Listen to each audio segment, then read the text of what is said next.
శ్రోతలకు నమస్కారం. మన ఛానల్కు స్వాగతం. కథ నాన్న శవం ముందు కూర్చొని అమ్మ ఏడుస్తుంది. పక్కనే నా చెల్లెలు అరుణ, విజయ, తమ్ముడు మురళి కూడా ఉన్నారు.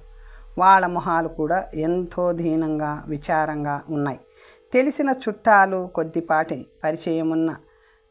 పరిచయస్తులు చూసి వెడుతున్నారు.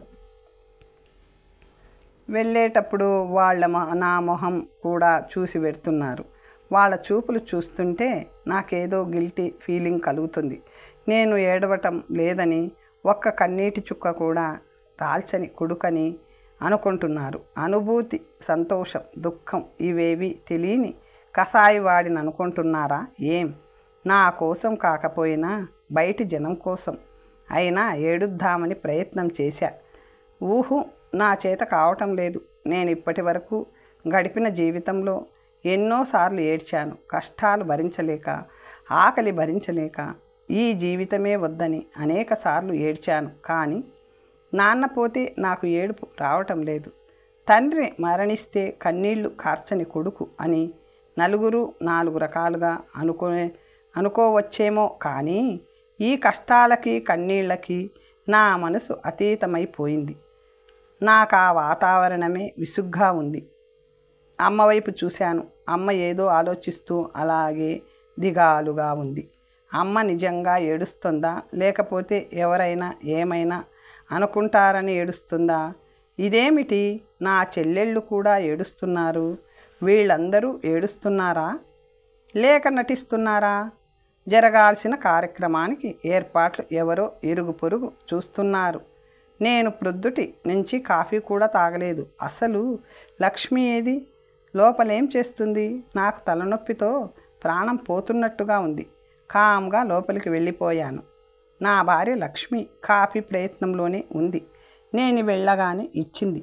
అమ్మని, అరుణ వాళ్ళని కూడా పిలిచి ఇవ్వు, ఉండలేరు మెల్లగా చెప్పాను. లక్ష్మి తల ఊపింది. నేను మళ్ళీ మెట్ల మీద కూర్చున్నాను. వాళ్ళందరూ పిలవగానే లోపలికి వెళ్ళి ఎంతో ఎదురు చూస్తున్నట్లు కాఫీలు తాగేసి వచ్చి మళ్ళీ ఏడుపు ప్రయత్నాలు చేస్తున్నారు.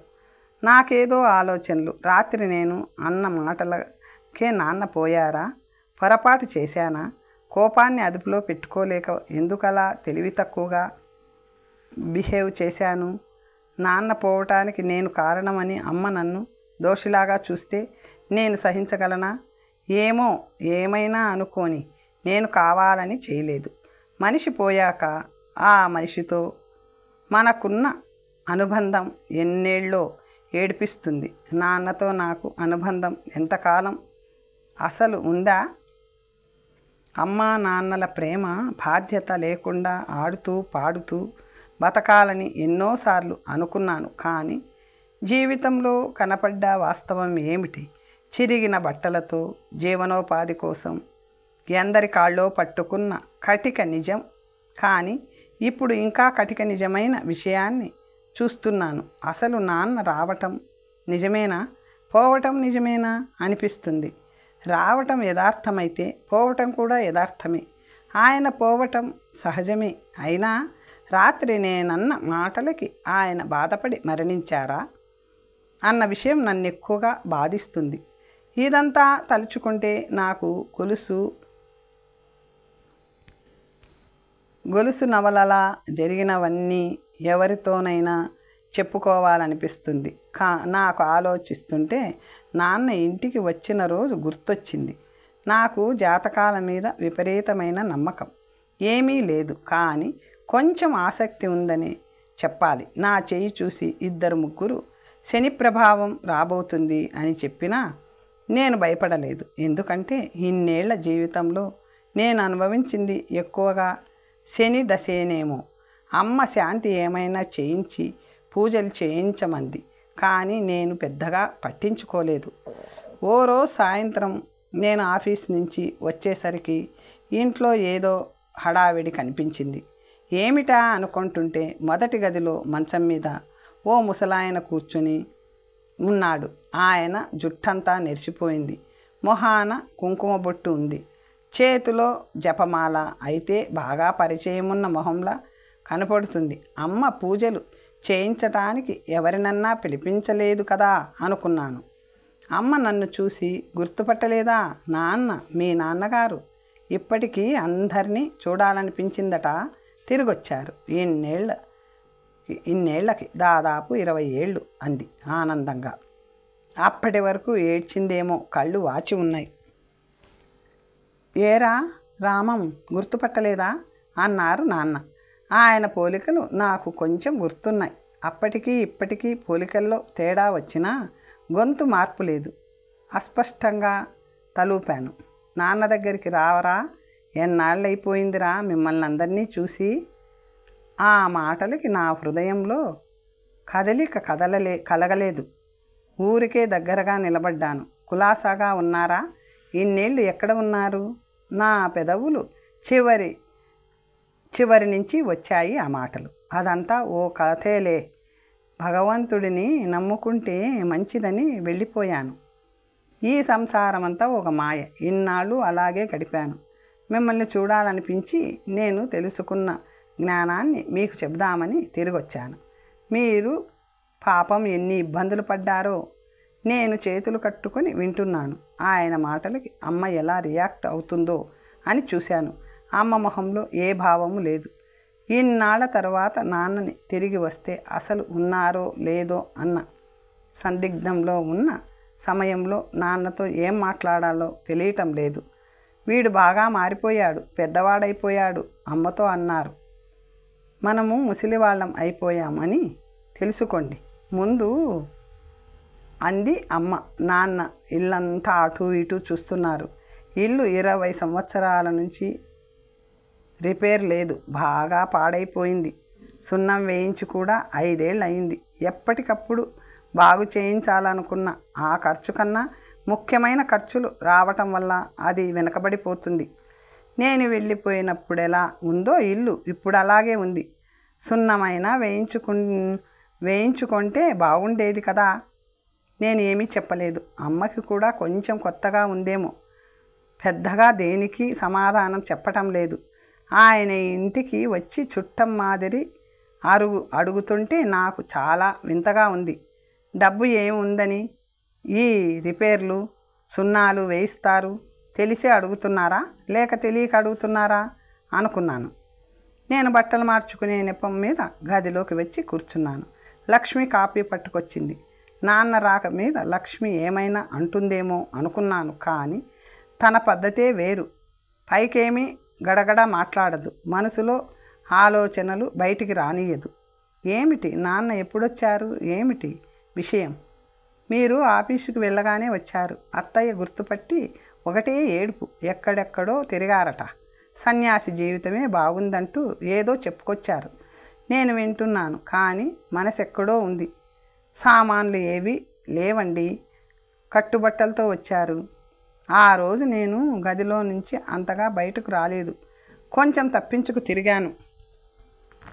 మరునాడు ఆఫీసుకి వెళ్తుంటే లక్ష్మితో పాటు అమ్మ కూడా వాకిట్లోకి వచ్చి, నాన్న అరుణకి, విజయకి, మురళికి కూడా ఉత్తరాలు రాస్తావా? వచ్చి చూసి వెళ్తారు. అలాగే 2 జతల బట్టలు పట్టుకురా. నాన్నకు అసలు లేవు అంటూ బ్రష్, టంగ్ క్లీనర్లు ఇలాంటి నిత్యావసర వస్తువులేవో చెప్పింది. తలూపి ఆఫీస్ వెళ్ళాను. కానీ నేనేమీ పనేమీ చేయలేదు. మనసంతా చాలా చిరాగ్గా ఉంది. ఏవో కొన్ని అర్జెంట్ ఫైల్స్ తిరిగేసి ఆలోచనలో పడిపోయాను. నాన్న రాక నాకు ఆనందం కలిగించిందా అని నన్ను నేనే ప్రశ్న వేసుకున్నాను. ఆనందం కలిగించిందంటే నా అంతరాత్మని మోసం చేసుకున్నట్లే. నేను హై స్కూల్ చదువు మొదట్లో ఉండగానే నాన్న ఎక్కడికో వెళ్ళిపోయారు. ముందు ఇంట్లో నుంచి వెళ్ళిపోయారనుకోలేదు. ఏ ఊరో అర్జెంటుగా వెళ్ళారేమో, చెప్పే వ్యవధి లేకపోయిందేమో అనుకున్నాం. వారం రోజులు, నెల రోజులు ఆశతో గడిపాం. ఇంట్లో ఉన్న వాటితో గడిపాం. అప్పటికే అందరూ రకరకాలుగా అనుకుంటున్నారు. ఆఫీస్ డబ్బుతో పారిపోయారని, కొందరు సంసారం అంటే విరక్తి అని, మరికొందరు రకరకాలుగా అనుకున్నారు. అమ్మ చాలా రోజులు ఏడ్చింది. నేను పిచ్చెక్కినట్లు నాన్న కోసం తెలివి తక్కువగా వెదికేవాడిని. ఆయన ఎందుకు ఇల్లు వదిలేసి వెళ్ళారో ఊహించేంత వయసు నాకు లేదు. నాకు తెలిసిందల్లా నా చదువు ఆగిపోయింది. మమ్మల్ని ఎవరు చూస్తారు? ఉన్నప్పుడైనా భజన సంఘాలంటూ తిరిగారు, కానీ చేతిలో ఉద్యోగం ఉంది. మా కుటుంబానికి ఒక భద్రత ఉంది. ఇప్పుడు సొంత ఇల్లు తప్ప ఇక ఏ ఆధారము లేదు. మనిషి పోతే పెన్షన్ వస్తుంది, ఇప్పుడు ఏదీ రాదు. కుటుంబం ఎలా గడుస్తుంది? నాన్న చేసిన పని వల్ల మాకొచ్చిన కష్టాలు తలుచుకుంటే అవి పగవాళ్ళకు కూడా వద్దు అనిపిస్తుంది. మా మేనమామ కొంచెం సహాయం చేశాడు. అయితే ఆయన పరిస్థితి కూడా అంతంత మాత్రమే. చెప్పుకోదగ్గ బంధువులు ఎవరైనా అప్పుడప్పుడు డబ్బు ఇచ్చేవారు, కానీ ఎవరికి వారు సంసార భారం ఎక్కడ మీద పడుతుందోనని మొహం చాటేసిన వాళ్ళే. ఒక గదిలో గడుపుతూ ఇల్లు అద్దెకిచ్చేశాం. చిన్న పెద్ద అవి లేకుండా ఇది చెయ్యకూడదు, ఇది చెయ్యాలి అని కూడా ఆలోచించకుండా ఉద్యోగాలు చేశాను. కొట్టులో పద్దులు రాయటం, పొద్దున్నే పేపరు ప్యాకెట్లు వేయటం. ఒకటి కాదు, నా బాధ చూసి ఒక టైప్ ఇన్స్టిట్యూట్ ఆయన ఉచితంగా టైప్ నేర్చుకోమన్నాడు. ప్రైవేటుగా 10th కట్టడం. పొద్దున చద్దన్నం తిని వెడితే రాత్రి 10 గంటలకు వచ్చి మళ్ళీ తినేవాడిని. మధ్యలో మంచినీళ్ళు ఒకటే ఆధారం. తలకి కొబ్బరి నూనె లేదు, కాళ్ళకి చెప్పులు కూడా ఉండేవి కావు. నాకొకటి ఆలోచన, కుటుంబాన్ని ఎలా పైకి తీసుకురావాలా అని. తిండి నిద్ర లేని రాత్రిళ్ళు ఎన్నో. దారిలో ఎవరైనా ఫుట్బాల్ ఆడుకుంటుంటే నాకు దుఃఖం వచ్చేది. చిన్నప్పటి నుంచి ఆ ఆట అంటే నాకు ఇష్టం. అందులో మంచి ప్లేయర్ అవ్వాలని ఆశపడేవాడిని. నాది ఆడుకునే వయసే కదా. నా జీవితం ఇలా మలుపు తిరుగుతుందని అనుకోలేదు. ఎంత కష్టపడినా వచ్చే ఆదాయం తక్కువ. ఎవరైనా తల్లిదండ్రులతో వెడుతుంటే చూస్తూ నిలబడిపోయేవాడిని. చాలా రోజులు ఒక జత బట్టలతో ఎన్నో రోజులు గడిపాను. అరుణ, విజయ్ 10th అయ్యేదాకా భరించలేని బాధలు పడ్డాను. తర్వాత వాళ్ళిద్దరూ చిన్నపిల్లలకి ట్యూషన్లు చెప్పేవాళ్ళు. తమ్ముడు ఇంకా చదువుకుంటున్నా. ఎంత సంపాదించినా పెరిగిపోయే ధరలతో ఆదాయం పోటీ పడలేకపోయేది. 2 పూటలా భోజనం చేయటమే కష్టంగా ఉండేది. ఆడపిల్లలనగానే ఎన్నో అవసరాలు. రిబ్బన్లు, గాజులు, చెవులకి దిద్దులు ఎన్నో కావాల్సి వచ్చేది. విజయ చిన్నతనం వల్ల పేచీ పెట్టేది. ఆ కోపంలో వెళ్ళిపోయిన నాన్నని తిట్టేది. ఆ కొత్తల్లో ఎన్ని రకాల మాటలో పడ్డాం. అందరి చేత ఆఫీస్ డబ్బు గల్లంతయ్యింది. ఆ భార్య గయ్యాళి, అందుకే ఆ మహానుభావుడు వెళ్ళిపోయాడని ఇష్టం వచ్చినట్లు అనేవాళ్ళు. అన్నిటికీ అమ్మ మౌనం వహించింది. బహుశా మా కోసమే అమ్మ గుండె రాయి చేసుకుని చావలేక బతుకుతుందేమో అనుకునేవాడిని. ఇల్లు జాగ్రత్తగా పొదుపుగా గడిపేది. ఎవరికెన్ని కష్టాలొచ్చినా, మనుషులు ఉన్నా పోయినా కాలం ఎవరి కోసం ఆగదు. నేను మెల్లగా ఓ గవర్నమెంట్ జాబ్ సంపాదించుకోగలిగాను. కొత్తలో మీ నాన్న అక్కడ కనపడ్డారు, ఇక్కడ కనపడ్డారంటే వెళ్ళి ఎంక్వైరీ చేసి వచ్చేవాడిని. కానీ డబ్బు ఖర్చు తప్ప ఫలితం ఉండేది కాదు. తర్వాత ఎవరు ఏం చెప్పినా పట్టించుకునేవాడిని కాదు. రావాలని లేని మనిషి కోసం ఎందుకు వెతకటం అని ఊరుకునేవాడిని. నాకు నా చెల్లెళ్ళ పెళ్ళిళ్ళు సమస్య వచ్చింది. వాళ్ళకి మంచి వాళ్ళని వెతికి చేయటం అంటే ఎంత కష్టం. కట్న కానుకలు ఇచ్చుకోకుండా మంచి వాళ్ళని తీసుకురావాలంటే ఎలా? నాకు చాలా రోజులు నిద్ర పట్టేది కాదు. డబ్బుకి కటకటలాడే రోజుల్లోనే అమ్మ, నా చెల్లెళ్ళిద్దరూ ఓ కొత్త ప్రతిపాదన చేశారు.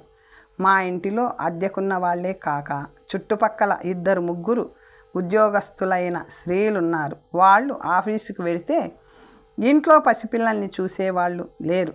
పసిపిల్లల్ని పెట్టినా వాళ్ళు సరిగా చూడక నానా అవస్థ పడుతున్నారు. పని పిల్లలను పెట్టినా పడుతున్నారు. వాళ్ళందరికీ అమ్మంటే చాలా గౌరవం. వాళ్ళల్లో ఒక ఆవిడ అమ్మకి తన కష్టమంతా చెప్పుకునేసరికి అమ్మ వాళ్ళ బాబుని తను చూస్తానని మాట ఇచ్చేసింది. ఇంట్లో అలా 4-5 అమ్మ, చెల్లెళ్ళు చూసేవారు. ఒక పని మనిషి సహాయంతో అమ్మ పిల్లల్ని లాలించే పనిలో నిమగ్నమైపోయింది. నెలాఖరులో వచ్చిన డబ్బుని జాగ్రత్తగా బ్యాంకులో వేసేవాడిని. ముందు ఆ బాధరాబంది అంతా మీరు పడలేరు. వద్దన్నాను, కానీ నా మాట ఎవరూ వినలేదు. పిల్లల్ని చూడటం, అందులో పొద్దుటి నుంచి సాయంత్రం వరకు అంటే మాటలు కాదు, 1000 కళ్ళతో వాళ్ళని చూడాలి. అమ్మ కొత్తలో ఎంతో అలసటగా ఫీల్ అయ్యేది, కానీ క్రమంగా అలవాటు పడింది. 4 ఏళ్లలో విజయ, అరుణల పెళ్లి చేసేశాను. అదృష్టం కొద్దీ నా స్నేహితులు నా చరిత్రంతా తెలిసిన వాళ్ళు, కానీ కట్నం తీసుకోకుండా చేసుకున్నారు. తమ్ముడు కూడా డిగ్రీ కాగానే ఉద్యోగం చేసుకుంటున్నాడు. వాళ్ళందరికీ అంటే నా చెల్లెళ్ళకి, తమ్ముడికి కూడా నేనంటే ఎంతో గౌరవం. అమ్మ కూడా నన్ను దగ్గరికి తీసుకొని ఎన్నోసార్లు ఏడ్చింది. తలుచుకుంటే ఈ కుటుంబం భారాన్ని ఎలా మోసానా అని ఆశ్చర్యంగా ఉంటుంది. ఎన్నో భోజనం లేని రోజులు, నిద్ర పట్టని రాత్రిళ్ళు గడిపాను. చిన్న వయసులోనే తలకి మించిన భారాన్ని మోసాను.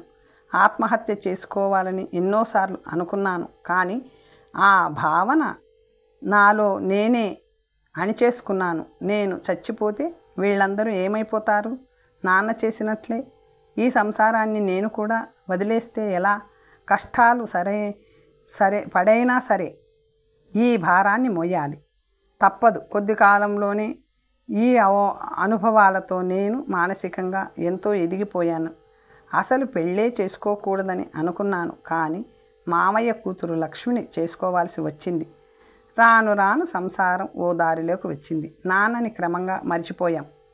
ఆయన గుర్తొస్తే ఆయన సంసారం వదిలేసినందువల్ల మాకొచ్చిన కష్టాలే గుర్తొస్తాయి.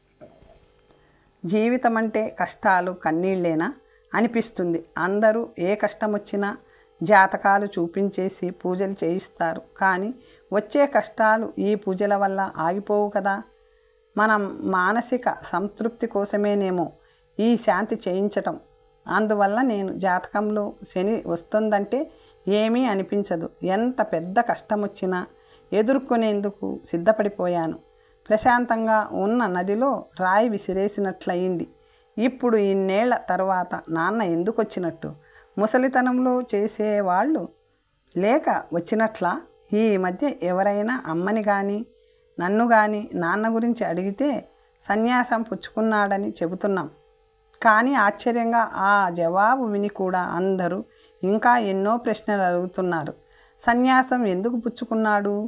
విరక్తి కలిగిందా? మీరందరూ ఏమైనా బాధలు పెట్టారా? ఇంకా ఎన్నో రకాలుగా వాటికి ఏం జవాబు చెప్పాలో తెలీదు. మొత్తానికి ఏదో విధంగా కాలం గడిపేస్తున్నాను. ఆలోచనలతో తలనొప్పి ఎక్కువైంది. ఇంటికి వెళ్ళిపోతే పోతుంది అనుకున్నాను, కానీ ఇంటికి వెళ్ళటానికి నా మనసు అంత ఉత్సాహం చూపించలేదు. నాన్నతో ఏదో మాట్లాడాలి, కానీ ఏం మాట్లాడాలి? నాలో ప్రేమ కలగనిది ఏం మాట్లాడాలి? నాకేమిటో ఒక్కోసారి జీవితం మీద విరక్తి కలుగుతుంది. ఏమిటి ఈ కష్టాలన్నీ? ఎందుకు భరించాలి అని ఆవేశం కలుగుతుంది. తప్పలేదు. బాధ్యతలు తప్పించుకోవాలని కూడా అనుకోలేదు. నిజానికి నా తమ్ముడు, చెల్లెళ్ళ గురించి కూడా ఎంతో గర్వపడుతూ ఉంటాను. ఎప్పుడూ ఇది కావాలి అన్నయ్య అని అడగలేదు. దేనికి పేచీ పెట్టలేదు. ఉన్నదేదో తిని కష్టాలు వాళ్ళు కూడా భరించి నాకు ఎంతో సహకరించారు. ఇప్పటికీ నేను ఎంత చెబితే అంత దేనికి ఎదురు చెప్పరు. వాళ్ళు నిజానికి నన్ను ఇంటి పెద్దగా గౌరవిస్తున్నారేమో అనుకుంటూ ఉంటాను. అమ్మ చెప్పినట్లు ఉత్తరాలు కాక టెలిగ్రామ్లేవో ఇచ్చి బట్టల షాప్కి వెళ్ళి చెప్పిన బట్టలేవో కొనుక్కొని ఇంటికొచ్చాను.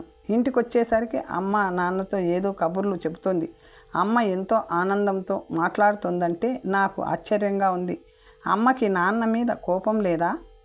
సంసారాన్ని వదిలేసి వెళ్ళినందుకు ఒక్క పరుష వాక్యమైనా అనదే, నిష్ఠూరంగా మాట్లాడదే.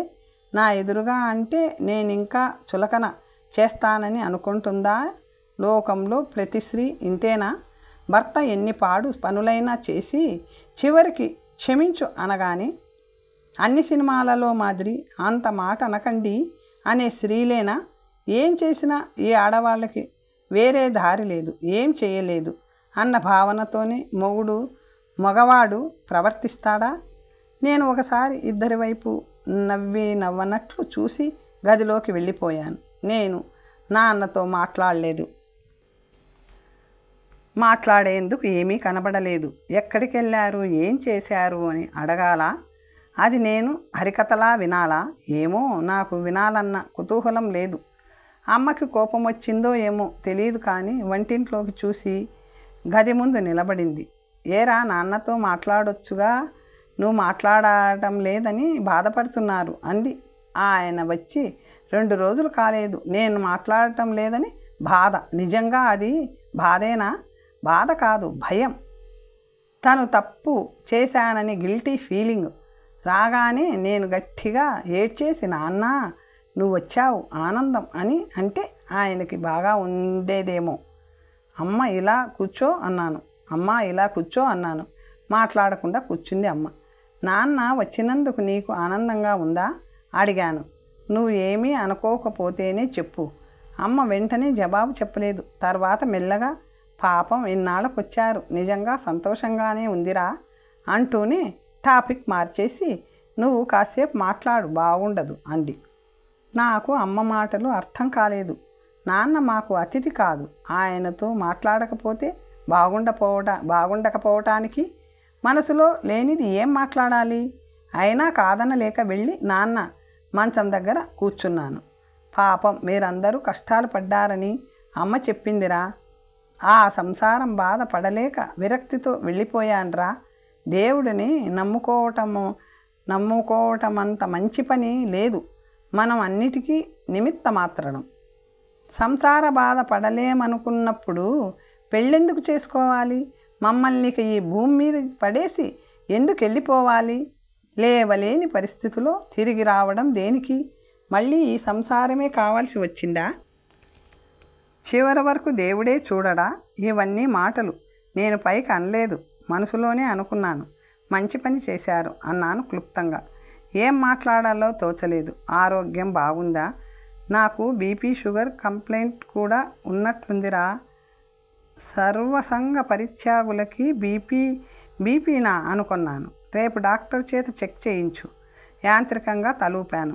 ఇద్దరి మధ్య ఏదో అడ్డుగోడ ఉన్నట్లుగా ఉంది. మాటలు సాగటం లేదు. పరిచయస్తులు కూడా అంత క్లుప్తంగా మాట్లాడుకోరేమో. యథార్థానికి నేను కొంచెం ఎక్కువే మాట్లాడతాను.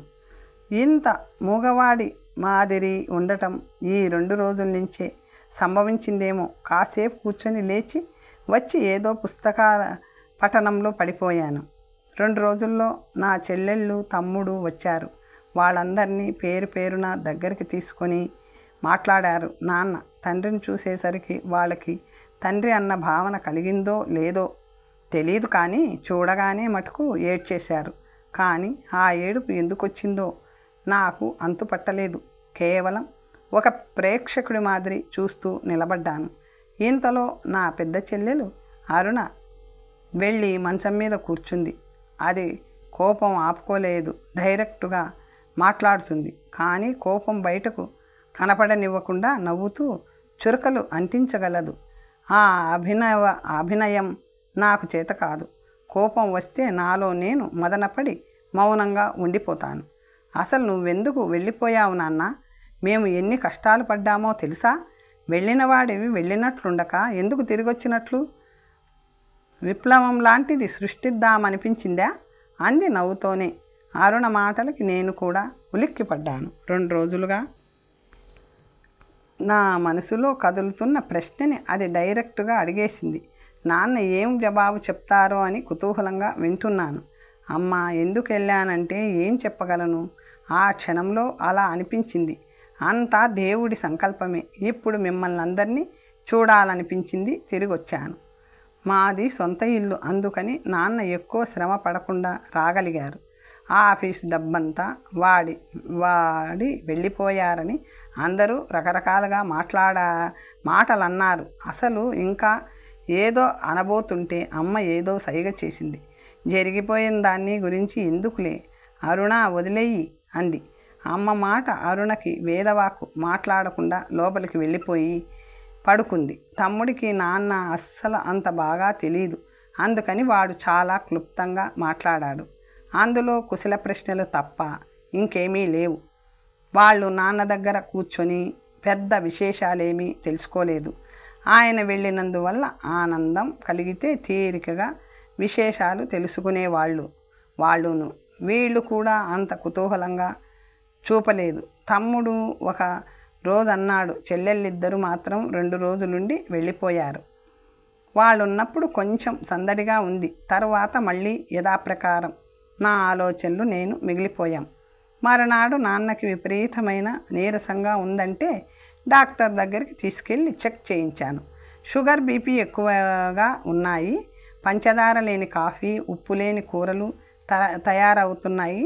లక్ష్మికి శ్రమ ఎందుకని నాన్న కోసం అమ్మ వేరే చేసేది. ఆ కూరలు తినలేక నాన్న గోల చేసేవారు. ఈనాళ్ళు ఏం తిన్నారో, ఎలా తిన్నారో, ఎవరు ఏం పెట్టారో తెలియదు. కానీ నాన్న పేచి చూస్తే ఆశ్చర్యంగా ఉండేది. నేను ఆయన గతం గురించి అడుగుతానేమోనని ఆశించారేమో తెలియదు. కానీ నేను ఆ ప్రశ్న ఇంతవరకు అడగలేదు, అడగను కూడా. నాకు ఆ కుతూహలం కూడా లేదు.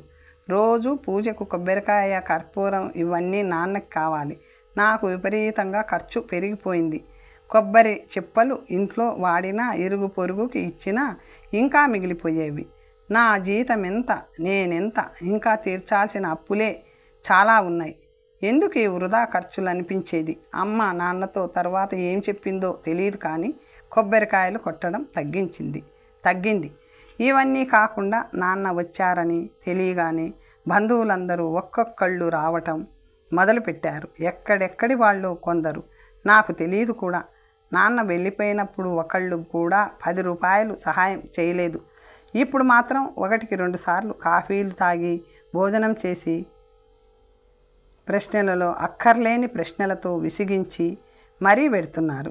ఎవరితో చెప్పినా నాన్న చెప్పే కథలో ఒకటే సారాంశం. కృష్ణుడి భక్త సమాజంతో తిరిగారట.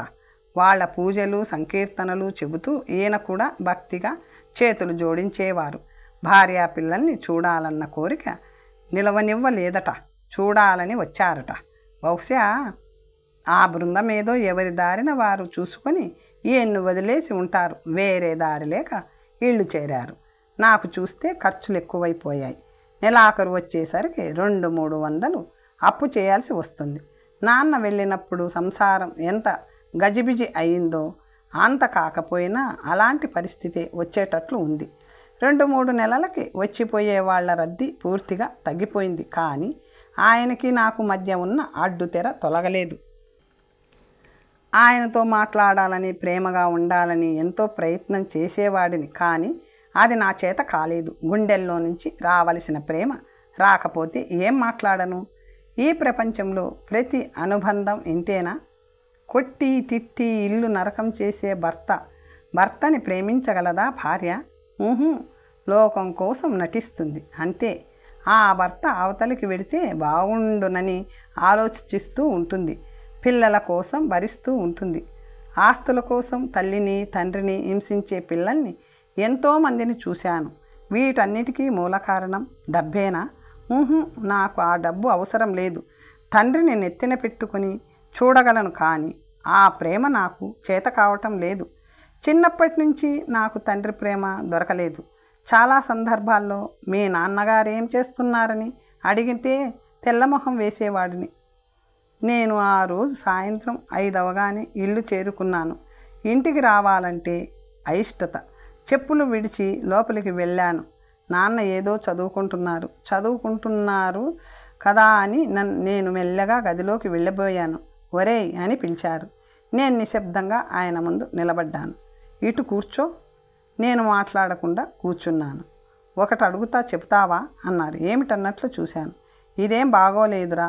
ఏమిటి బాగోలేనిది? విస్మయంగా చూశాను. నువ్వు అసలు నాతో మాట్లాడుతున్నావా? తెల్లబోయాను. ఆయన డైరెక్ట్ అటాక్కి ఎందుకొచ్చింది మీకు అనుమానం? నీకు తెలీదా? నేనొచ్చి ఇన్ని రోజులయ్యింది.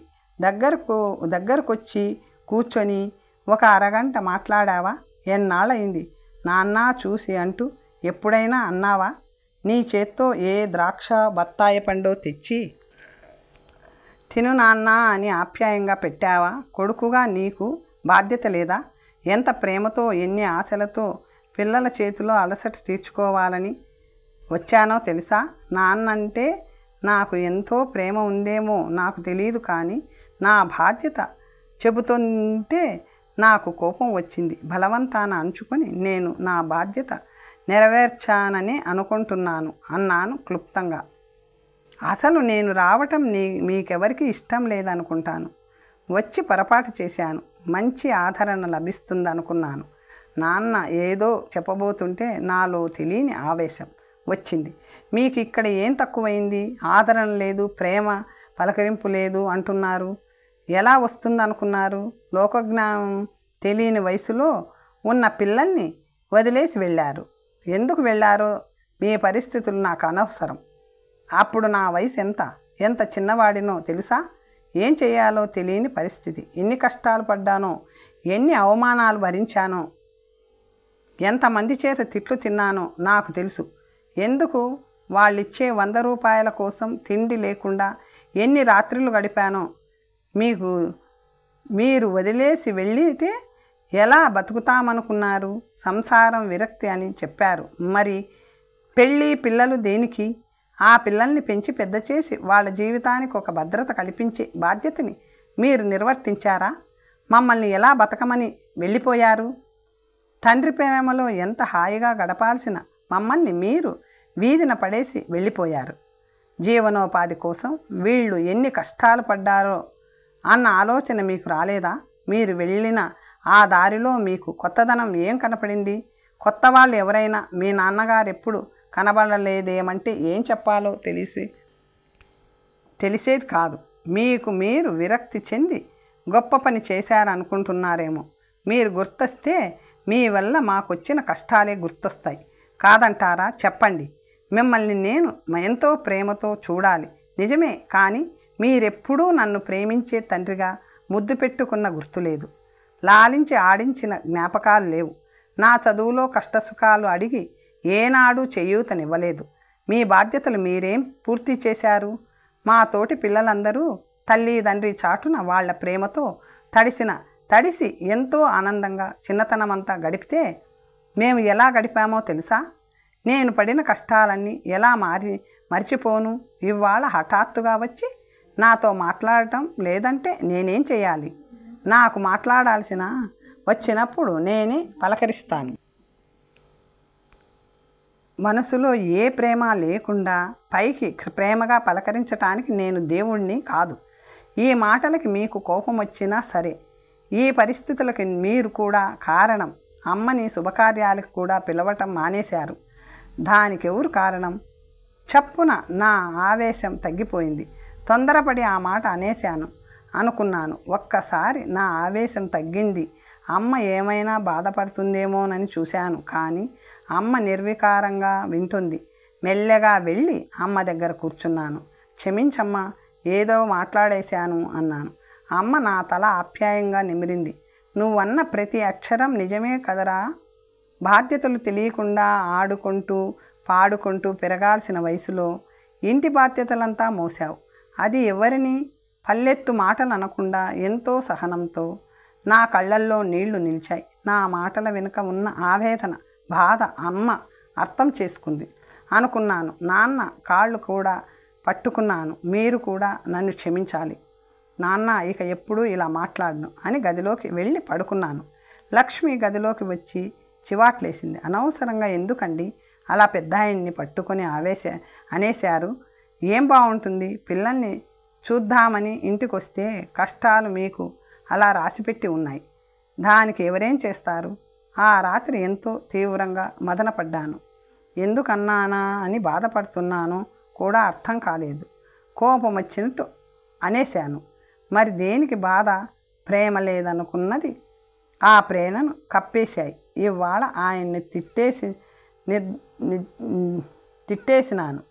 బయటపడిందే ఆయన మళ్ళీ ఎక్కడికైనా వెళ్ళిపోయి ఏదైనా అఘాయిత్యం చేస్తే జీవితాంతం నింద మోస్తూ బతకలేను. తెల్లవారగానే నాన్నతో ప్రేమగా రేపు నాన్నని ఎటైనా తీసుకెళ్ళి సినిమాకి తీసుకెళ్ళాలి. ఇలా నిర్ణయం తీసుకున్న తరువాత నా మనసుకి కొంచెం శాంతి లభించింది. ఆ రాత్రి భోజనం చేయబుద్ధి కాలేదు. తెల్లవారి అమ్మ లక్ష్మి కేకలకి లేచాను. నాన్న దగ్గర కూర్చొని ఇద్దరు ఏడుస్తున్నారు. నేను వెళ్ళి ఆయన్ని ముట్టుకు చూశాను. ప్రాణాలు ఎప్పుడో పోయి శరీరం చల్లగా ఉంది. నా శరీరం భయంతో వణికిపోయింది. రాత్రి నేనన్న మాటలకి ఆయనకు గుండె ఆగిపోలేదు కదా. బ్రాహ్మణుడు పిలుస్తుంటే యాంత్రికంగా ఆలోచనలోంచి బయటపడ్డాను. చేయాల్సినవన్నీ చేసి ఇంటికొచ్చి హాల్లోని నేల మీద పడుకున్నాను. నా అన్న లేని ఇల్లు నాకు ఇవాళ శూన్యంగా కనిపిస్తుంది. నా బాధ ఎవరితోనైనా చెప్పుకొని సానుభూతి పొందాలని ఉంది. నేను కావాలని ఆయన్ని బాధ పెట్టలేదని అరవాలని ఉంది. ఇల్లంతా నిశ్శబ్దంగా ఉంది. అందరూ తలా ఒక చోట దిగాలు పడి కూర్చున్నారు. నాన్న ఉన్న ఈ కొద్ది రోజుల్లోనే నా మనసులో ఇంత చోటు చేసుకున్నారా? కాసేపటికి తెలుసుకున్నాను నేను కూడా ఏడుస్తున్నానని. నెల తరువాత అమ్మ ఏదో ఆలోచిస్తూ కూర్చుంది. ఈ నెల నాళ్లలోనే అమ్మలో చాలా మార్పు వచ్చింది. ఎప్పుడు ఏదో ఆలోచన. ఇంటి గురించి పట్టించుకోవటం మానేసింది. తినాలనిపిస్తే తినటం, లేకపోతే పడుకోవటం. నేను ఆ రోజు అన్న మాటలకే నాన్న పోయారని అంటుందేమో అనుకునేవాడిని. కానీ అమ్మ పొరపాటున కూడా ఎప్పుడో అనలేదు. కానీ ఆవిడ మనసులో ఏదో ఉంది. ఏంటమ్మా ఆలోచన? అమ్మ నాకేసి పరీక్షగా చూసింది. నేను చూపులు ఎటో తిప్పుకున్నాను. నాన్న ఎందుకొచ్చినట్లా అని ఆలోచిస్తున్నాన్రా అంది మెల్లగా. నాకు తెలీదు. నీతో ఏమైనా చెప్పారా అన్నాను తెలివి తక్కువగా. దానికి అమ్మ చెప్పిన సమాధానం విని నాకు కూడా ఏడుపొచ్చింది. ఏమిటంటే ఇది వరకు ఎక్కడున్నారో తెలీదు, ఎక్కడో అక్కడ ఉన్నారన్న ఆలోచనతో బొట్టు పెట్టుకొని గడుపుతున్నాను. ఇప్పుడు పనివేళ నా బొట్టు తుడిచివేయటానికి వచ్చారేమో అని అమ్మ ఏడుస్తుంటే చూస్తూ నిలబడిపోయాను. కథ సమాప్తం. మరొక మంచి కథతో తర్వాత కలుసుకుందాం.